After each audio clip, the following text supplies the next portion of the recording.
is Iran. He will fight Iran, which is basically the Shias. This is the second place that he will fight. The third battle that he will fight is Rome, the Christians. Now let's talk about the battle of Rome. Rasulullah sallallahu alaihi wasallam had said that after the battle of the Armageddon, right, the day of the Sa'ah, the end, the last hour will not come until the Christians are camped in a place called Ad-Dabigh. In a place called what? In a place called Ad-Dabigh. And this is very important. Where is Ad-Dabigh? If you go back to the books of geography, as the Arab ulama have written, the scholars of Muslims, they have said Ad-Dabigh is a place between Ankara, which is in Turkey, and Aleppo, which is in Syria.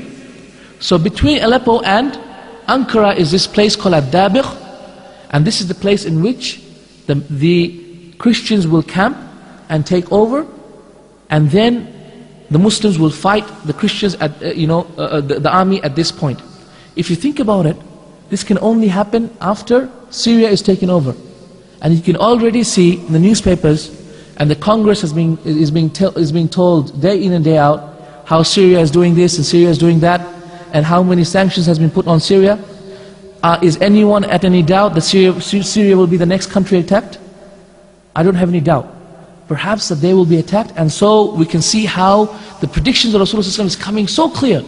In fact, as we know, America has a pact with Turkey as well to actually take over to use parts of Turkey as a camp for their army in the Mediterranean, isn't it? And so they will take this place, as Rasulullah has already predicted, and we are sure that this will happen because this is an authentic hadith in Abi Dawud and Musnad Imam Ahmed and others, that the day of judgment will not come until the Christians of the Rome are camped in a place called Ad-Dabigh. And this is the place that I've just told you. Okay.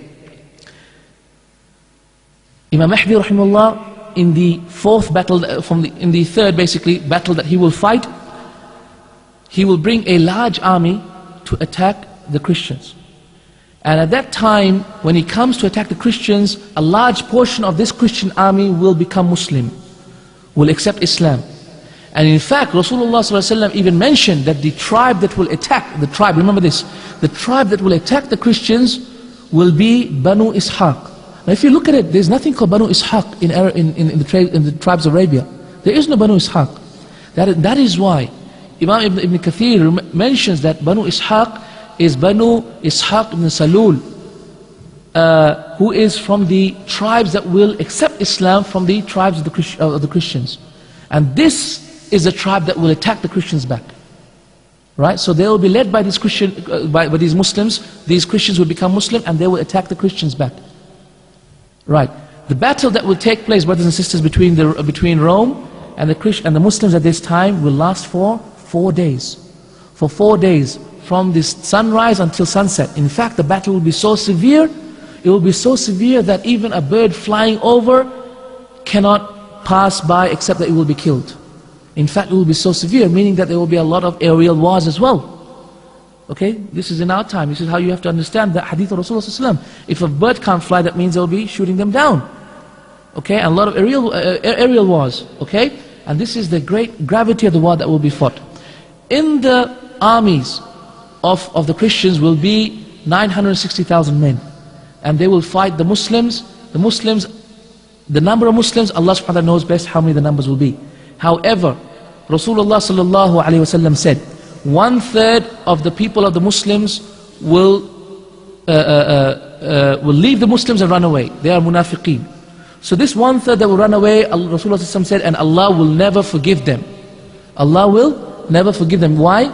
Because they will have died as disbelievers. So these are munafiqeen that will run away from the army of the Muslims. And 1/3 will be killed, and these are the best of the shuhada. And the other 1/3 that is alive, then this is the army that will gain victory over the Christians. Victory over the Christians. Remember, the Mahdi will never be beaten.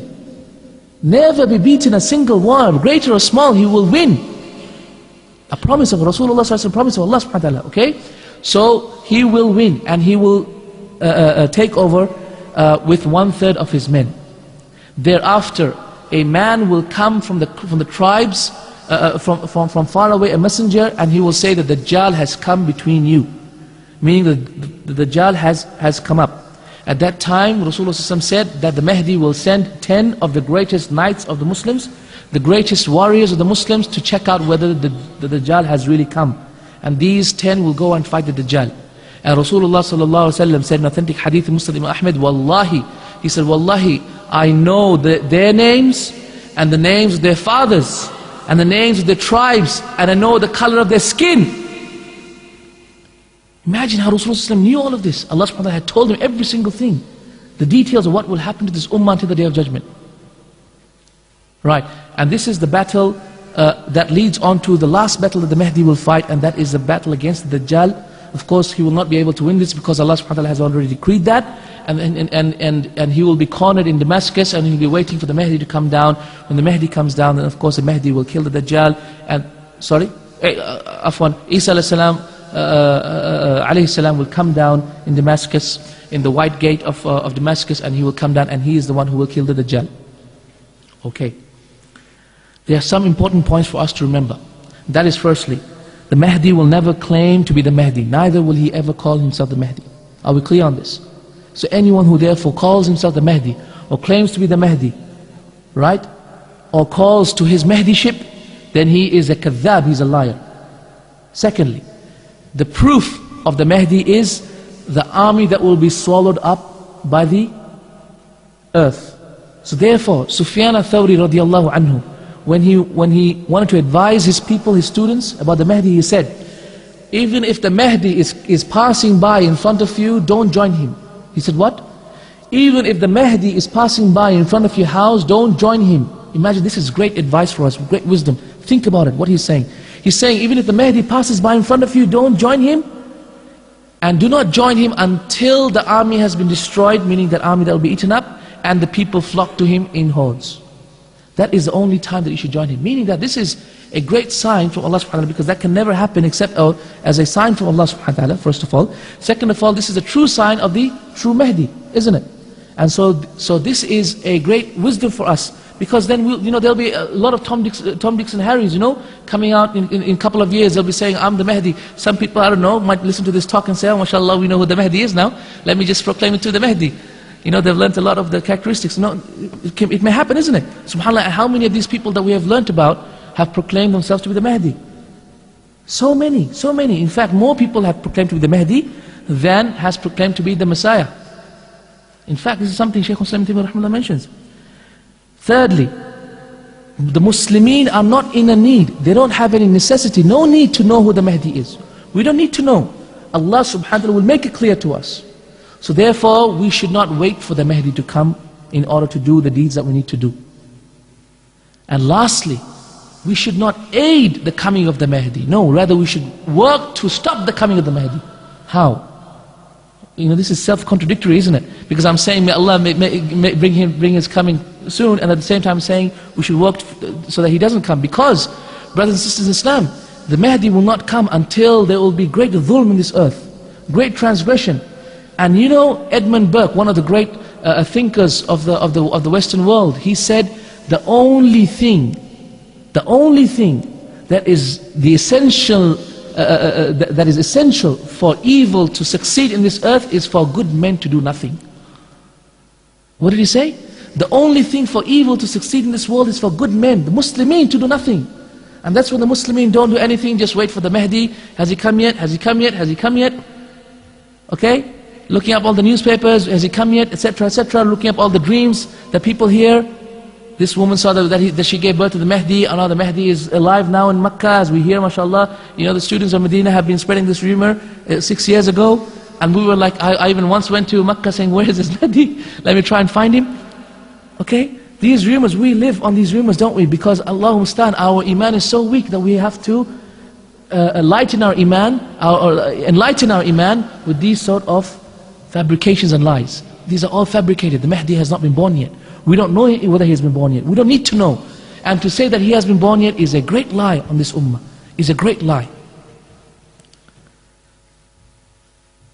So, in conclusion, brothers and sisters in Islam, it is very important for us to realize that the coming of the Mahdi and the coming of the last hour the coming of the Mahdi, will be just before the 7 or the 10 great signs before the hour is established.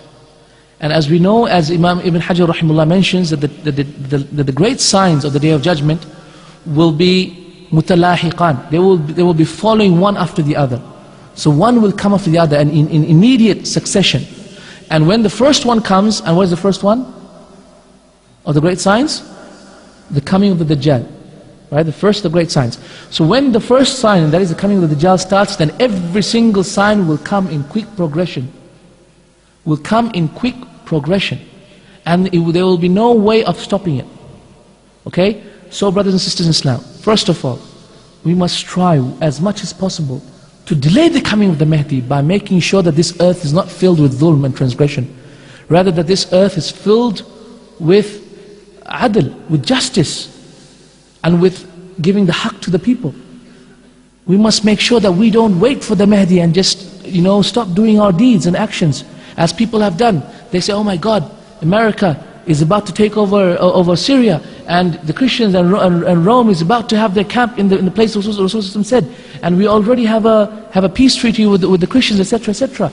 And so they start to pack their bags and tell their wives, let's go, and they go and they go to Yemen, or they go to Khurasan, or they go wherever, and to prepare for the Mahdi. No, this is incorrect. This is not the manhaj of Ahl Sunnah wal Jama'ah. Rather, the ilm, the knowledge of the Mahdi should only make us want to delay his coming. Because his coming will not come until, as Rasulullah sallallahu alaihi wasallam said, "An-nafs az-zakiyya tuqtal."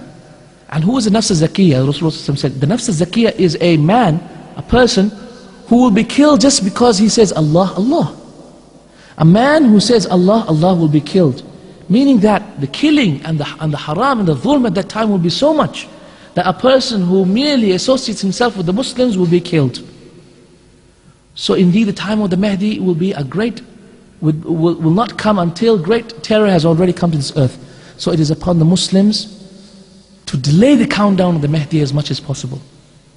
But at the same time to make dua to Allah subhanahu wa ta'ala to bring on the time of the Mahdi, so that Islam has its great glory restored to it, and the Muslims have their izzah and their honor restored to themselves. And Allah subhanahu wa ta'ala knows best. Subhanallah Allahumma wa bihamdik, ashhadu an la ilaha illa anta, astaghfiruka wa atubu ilayk.